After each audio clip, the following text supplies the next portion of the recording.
Sa kadiliman ng mundo, pinagmamasdan ni Satanas ang bawat isa. Inaabuso ang ating mga kahinaan upang hikayatin tayo sa 7 uri ng kasalanan. Kung hindi tayo mag-iingat at tanggihan ang mga tukso, manganganib tayong mailigaw at mahulog sa impyerno. On kayabangan. Magaling si Satanas sa pagpaparamdam sa mga tao na sila ay nakahihigit sa iba, na nagiging dahilan upang maliitin nila ang kanilang kapwa. Ang ganitong pananaw ay nagdudulot ng kayabangan at pagmamalaki na nagiging sanhi upang baliwalain ang iba. Inggit. Madalas pukawin ni Satanas ang inggit sa ating puso na nagiging sanhi upang magtaka tayo kung bakit may magagarang sasakyan ng iba, magagandang bahay at masayang buhay habang tayo'y wala. Ang inggit na ito ay maaaring magdulot ng galit, kalungkutan at maging ng pagpatay. Galit. Nasisiyahan si Satanas sa paglikha ng mga alitan, nagiging sanhi upang mag-away ang mga tao sa mga maliliit na bagay. Maaari itong magdulot ng pananahimik sa pagitan ng mag-asawa, pagkabasag ng mga pagkakaibigan, o maging ng mga digmaan. Lahat ng ito ay kadalasang nagmumula sa galit. Kasakiman. Tinutukso ni Satanas ang mga tao upang mahumaling sa pera at mga material na bagay.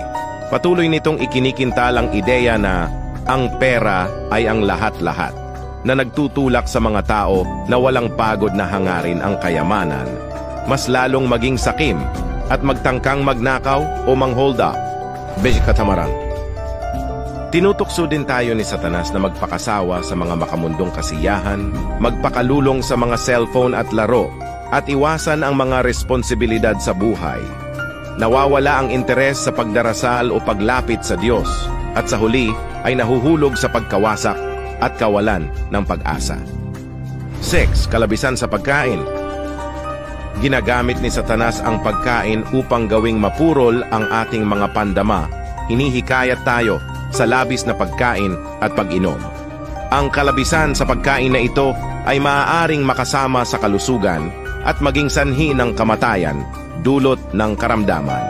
7. Pagnanasa. Si Satanas ay bihasa sa paggamit ng mga pagnanasa upang tuksuhin ang mga tao, nagtutulak sa kanilang maghangad ng kapangyarihan at kasiyahan sa laman. Hinahanap nila ang mga pansamantalang kaligayahan nang hindi iniisip ang mga magiging resulta, na nagiging sanhi ng paglabag sa moralidad at pagkawala ng kanilang pagkatao.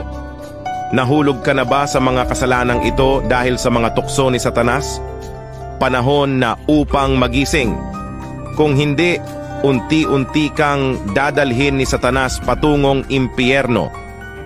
Nagbabala ang Biblia, "Mangagbihis kayo ng buong kagayakan ng Diyos upang kayo'y magsitibay laban sa mga lalang ng dyablo." Tinalo na ng Diyos si Satanas at inihanda ang isang walang hanggang patutunguhan para sa atin. Sa pag-asa sa Diyos at pagsunod sa Kanyang salita, mapagtatagumpayan natin si Satanas, makalaya mula sa kontrol ng kasalanan at maging karapat-dapat para sa langit. Pipiliin mo bang magtiwala sa Diyos upang talunin si Satanas?